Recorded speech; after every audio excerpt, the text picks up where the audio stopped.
Okay, this is Caesar de Bello Gallico, Book 5, sections 46 to 48. Caesar rides to the rescue of Cicero. So here is northern Gaul, and we have several camps. Let's see. So the first camp that I want to talk about is Crassus, and we'll read what's happening. So Caesar, after he read the letters at around the 11th hour of the day, at once sent a message to Marcus Crassus, who was living amongst the Bellovaci, whose winter quarters were about 25 miles from Caesar. So Caesar is within some sort of 25-mile range of Crassus. Caesar orders in the middle of the night. He orders Crassus to depart and to quickly go to him. Crassus leaves along with the messenger, or as soon as he receives the message, if you want. Caesar sends another message to Gaius Fabius, the legate, that he should lead his legions into the land of the Atrebates. So let's find Gaius Fabius. He's right here. And Caesar wants Fabius to lead his legion into the land of the Atrebates. So let's just take a pen. So somewhere around here.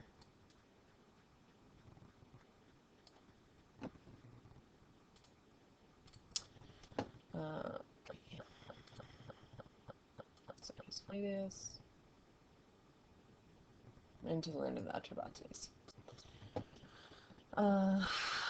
Let's see, through which Caesar knows that he himself will have to pass, or that it will have to be passed by Caesar himself. He also wrote to Labienus that if it was possible for him to do a good deed for the Republic, that Labienus should come to the borders, or frontier, if you want, to the borders of the Nervii. So that's right here. Here's Labienus. So he's quite far out away from Caesar. Okay.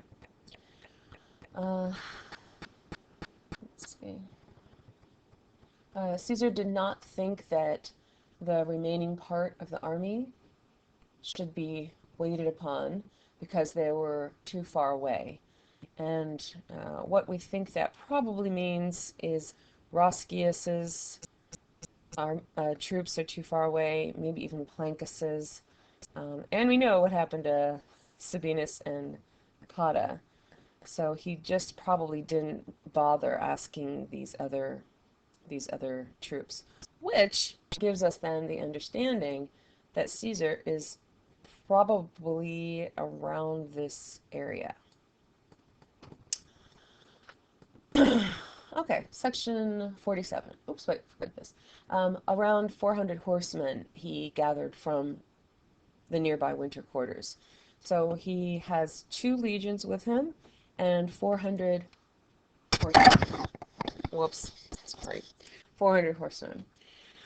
Okay, so around the third hour, Caesar is made more certain by the arrival of the forerunners or scouts of Crassus, let's see, Caesar, having been made more certain, he proceeded about 20 miles that day. He puts Crassus in charge of Samaro-Briwa, and he gives him a legion.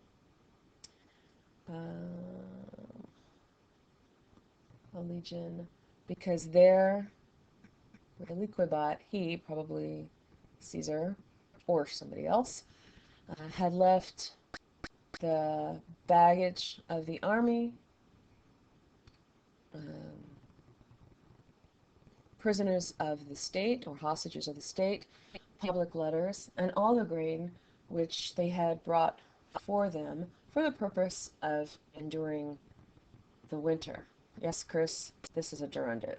Woohoo! So let's see, let's see, Crassus, let's make him green. So Crassus has now been placed at Samarabriwa with a legion.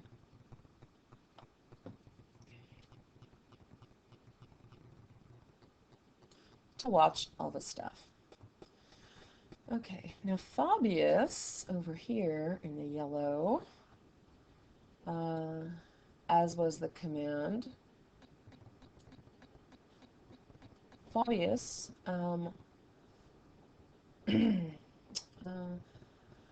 thus having been delayed much,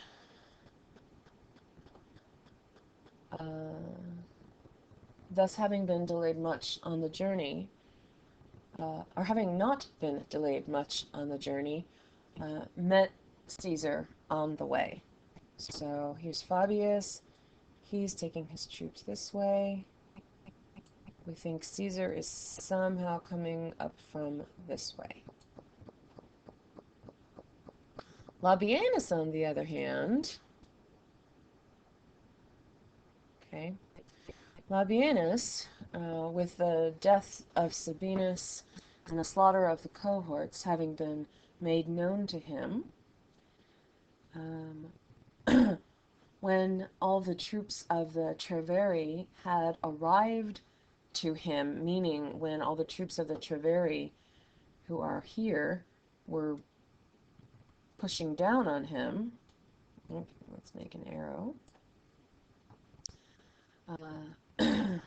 having feared, if he had made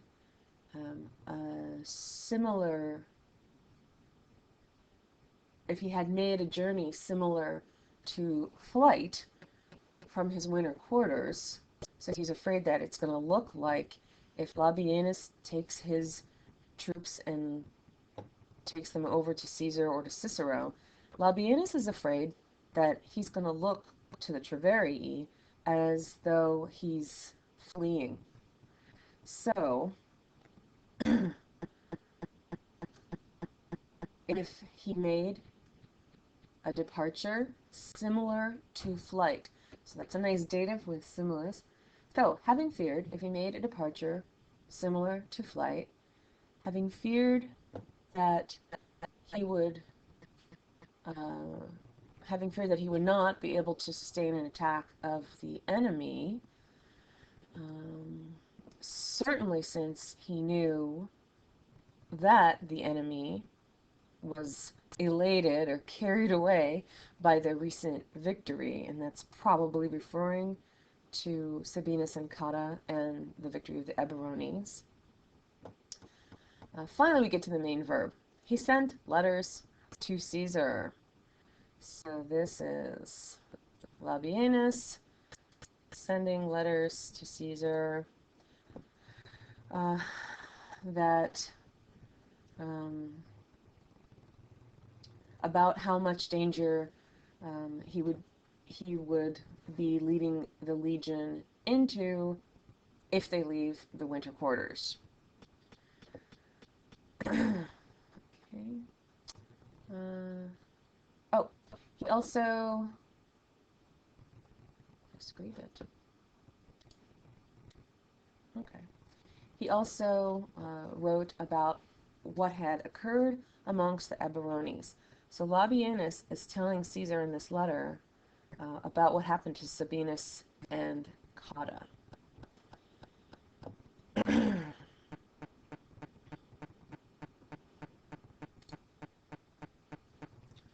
Okay, and then finally, this is the last thing that Labienus does. He teaches Caesar, or tells Caesar that all the troops of horsemen and foot soldiers, consudice, have um, have have settled only about 3 miles away from his own camp. So the Treveri forces are just very, very close to Labienus. So let's do this. So we have the Treveri very, very close to Labienus. So Labienus is very afraid to leave his camp. He's not going anywhere. Okay.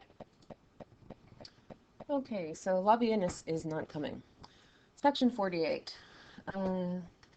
Caesar, with the plan of him, being Labienus, approved, so in other words, when Caesar approved of Labienus' plan to stay there, even though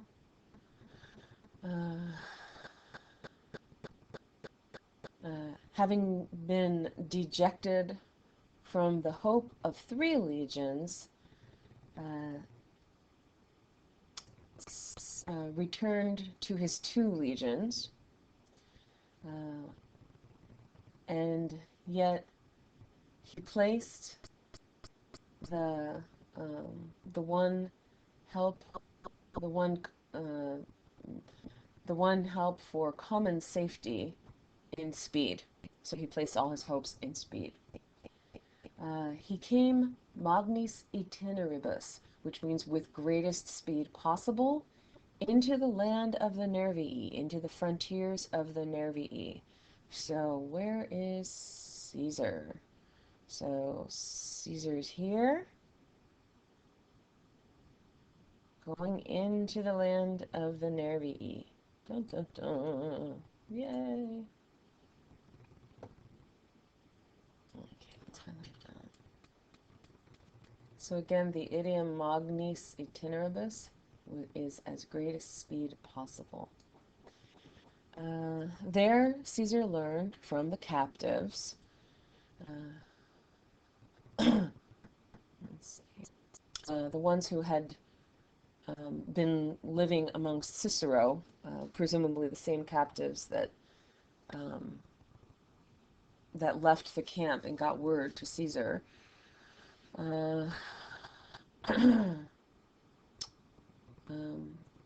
How much he learned how much in how much danger Cicero was in. Okay.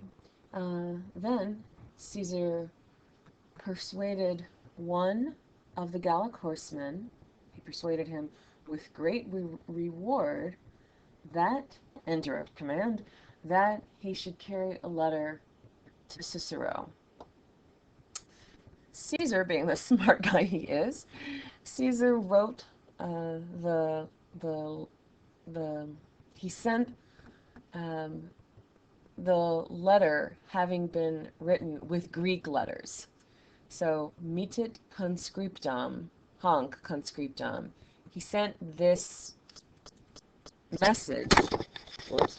He sent this message with Greek letters, lest, with the letter having been intercepted, lest the plans be recognized, lest nostra consilia be recognized by the enemy. So Caesar's assuming that the enemies cannot read Greek. If he was not able to approach, meaning if this slave spy was not able to successfully get into Cicero's camp, then Caesar warned him, or advised him is probably better, that abjiciat, that he should throw a spear delegata that he should throw with the letter tied to the amentum is a little leather thong that was attached to the javelin. Okay, so that he should throw a spear with a letter tied on to the leather part intra munitionum castrorum, that he should throw this letter attached to a spear within the walls or rampart of the camp. He wrote in the letter that, nice indirect statement, that fora cum legionibus perfectum celeriter.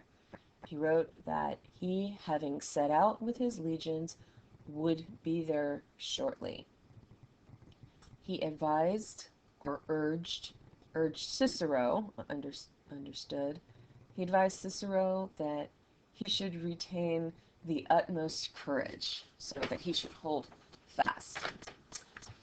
Okay, now the Gallic soldier, the Gallic spy, the Gallic man, having feared danger, um, let's see, Metit sent the spear over as was advised. So the Gallic man didn't try to get through the forces at all. So he just was afraid and threw the spear over into Cicero's camp. So now, supposedly, Cicero is about to find out that Caesar's on his way. Yay! Okay. By chance, hike, meaning the spear, ad haesit ad turum. So ad haero is to stick. So it stuck to a tower, neque animadversa, not noticed by our men, biduo, for 2 days. However, on the third day, it was noticed a codam milite by a certain soldier, by a random soldier. Then, having been taken down, it was carried to Cicero. So they finally noticed it on the third day that there was this spear with a letter hanging off of it, dangling from the tower. Cicero recited the letter already having been read by him. So first Cicero receives it and he reads it privately. Then he recites it amongst a gathering of his soldiers. And let's see. And he affects them all with great happiness. So they're all happy that they think Caesar is coming. So Caesar's on the march. Apparently when Caesar and his legions are on the march, he burns buildings on the way. And this smoke and fire is what Cicero's Roman soldiers see. Now remember, they're surrounded. Cicero and his soldiers are surrounded by these nervii, but they can see out in the distance all this smoke, and so they realize that that is the vandalism caused by Caesar and his men because they're on the way. So then the flames of fire or arson are seen off in the distance, a thing which takes away any doubt of the arrival of the legion. So finally, and let's go down to the part that you did not have to read in Latin. So Caesar is actually right there, almost on Cicero's doorstep, but not quite yet. So in the section down here, I will read to you just the more important bits that I've highlighted in red. Caesar moves his camp about 4 miles closer to Cicero, and this is actually crossing a valley and a river, and he can actually see the enemy from there. So let's draw that river. Oops, that's a pretty thick river. Okay.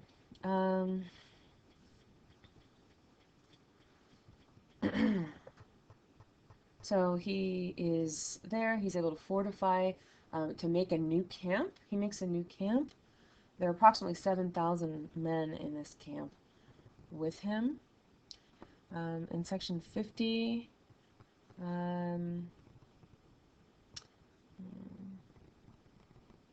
the Gauls at dawn uh, they send the horsemen, yeah, the horsemen of the Gaul approaches our camp, Caesar's camp, and engages with our horsemen. So now the Nervii are are fighting Caesar. So basically, Caesar has actually succeeded in drawing the Nervii's troops away from Cicero. This is sort of funny down here. Caesar asks his men to act as crazy as possible, to run about as much as possible. So he orders his men to run about as much as possible, and agi, passive infinitive, and to be affected um, by a, a, a feigning of fear. So he tries to make his men look as crazy and scared as possible in order to make the Gauls be a little more comfortable about all this. Then finally, the Gallic horsemen give up. Oops, go away. The Gallic horsemen give up. Okay, you can go away too. The Gallic horsemen give up, and no one bothers to fight, and they also, omnes armis exuit, they also put down their weapons. Uh, that same day, all of the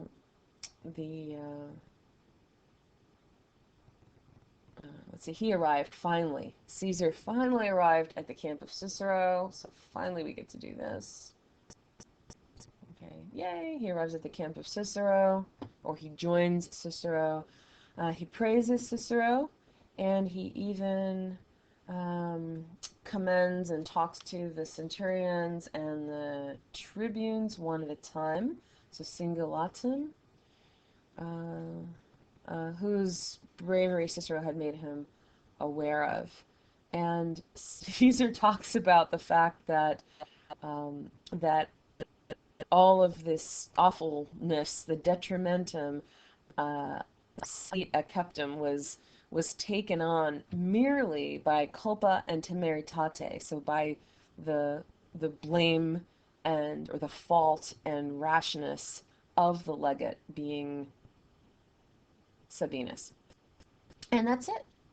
So that's it for this section, section 5. And so Caesar finally comes to the rescue. Thank you.